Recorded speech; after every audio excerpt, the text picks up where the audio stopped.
नवरात्रि का पर्व क्यों मनाया जाता है? नवरात्रि की प्रथम कथा।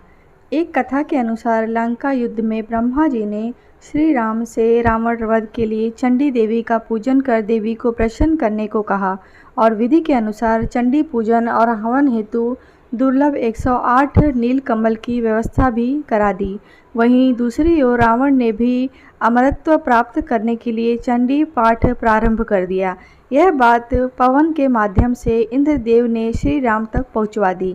इधर रावण ने मायावी तरीके से पूजा स्थल पर हवन सामग्री में से एक नीलकमल गायब करा दिया, जिससे श्री राम की पूजा बाधित हो जाए। श्री राम का संकल्प टूटता नजर आया। सभी में इस बात का भय व्याप्त हो गया कि कहीं माँ दुर्गा कुपित न हो जाएं। तभी श्री राम को याद आया कि उन्हें कमल नयन नवकंज लोचन भी कहा जाता है, तो क्यों न एक नेत्र को वह माँ की पूजा में अर्पित कर दें। श्री राम ने जैसे ही तुणीर से अपने नेत्र को निकालना चाहा, तभी माँ दुर्गा प्रकट हुईं और कहा कि वह पूजा से प्रसन्न हुई और उन्होंने विजयश्री का आशीर्वाद दिया। दूसरी तरफ रावण की पूजा के समय हनुमान जी ब्राह्मण बालक का रूप धर वहां पहुंच गए और पूजा कर रहे ब्राह्मणों से एक श्लोक जया देवी भूर्तिहरिणी में हरिणी के स्थान पर करिणी उच्चारित करा दिया। हरिणी का अर्थ होता है भक्त की पीड़ा हरने वाली और करिणी का अर्थ होता है पीड़ा देने वाली। इससे माँ दुर्गा रावण से नाराज हो गईं और रावण को श्राप दे दिया। रावण का सर्वनाश हो गया। नवरात्रि की द्वितीय कथा। एक अन्य कथा के अनुसार महिषासुर को उसकी उपासना से खुश होकर देवताओं ने उसे अजय होने का वर प्रदान कर दिया था।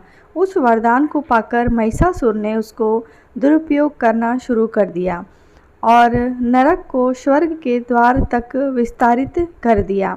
महिषासुर ने सूर्य, चंद्र, इंद्र, अग्नि, वायु, यम, वरुण और अन्य देवताओं के भी अधिकार छीन लिए और स्वर्गलोक का मालिक बन बैठा। देवताओं को महिषासुर के भय से पृथ्वी पर विचरण करना पड़ रहा था। तब महिषासुर के दुस्साहस से क्रोधित होकर देवताओं ने माँ दुर्गा की रचना की। महिषासुर का वध करने के लिए देवताओं ने अपने सभी अस्त्र शस्त्र माँ दुर्गा को समर्पित कर दिए थे, जिससे वह बलवान हो गईं। 9 दिनों तक उनका महिषासुर से संग्राम चला था और अंत में महिषासुर का वध करके माँ दुर्गा महिषासुरमर्दिनी कहलाईं। वर्ष में 2 बार नवरात्रि क्यों? नवरात्रि साल में 2 बार मनाया जाने वाला इकलौता उत्सव है। एक नवरात्रि गर्मी की शुरुआत पर चैत्र में और दूसरा शीत की शुरुआत पर आश्विन माह में। गर्मी और जाड़े के मौसम में सौर ऊर्जा हमें सबसे अधिक प्रभावित करती है, क्योंकि फसल पकने, वर्षा जल के लिए बादल संघनित होने, ठंड से राहत देने आदि जैसे जीवनोपयोगी कार्य इस दौरान संपन्न होते हैं। इसीलिए पवित्र शक्तियों की आराधना करने के लिए यह समय सबसे अच्छा माना जाता है। प्रकृति में बदलाव के कारण हमारे तन, मन और मस्तिष्क में भी बदलाव आते हैं। इसीलिए शारीरिक और मानसिक संतुलन बनाए रखने के लिए हम उपवास रखकर शक्ति की पूजा करते हैं। एक बार इसे सत्य और धर्म की जीत के रूप में मनाया जाता है, वहीं दूसरी बार इसे भगवान श्री राम के जन्मोत्सव के रूप में मनाया जाता है। आपको कथा कैसी लगी है कमेंट बॉक्स में बताइएगा। अच्छी लगी हो तो लाइक करिएगा, शेयर करिएगा।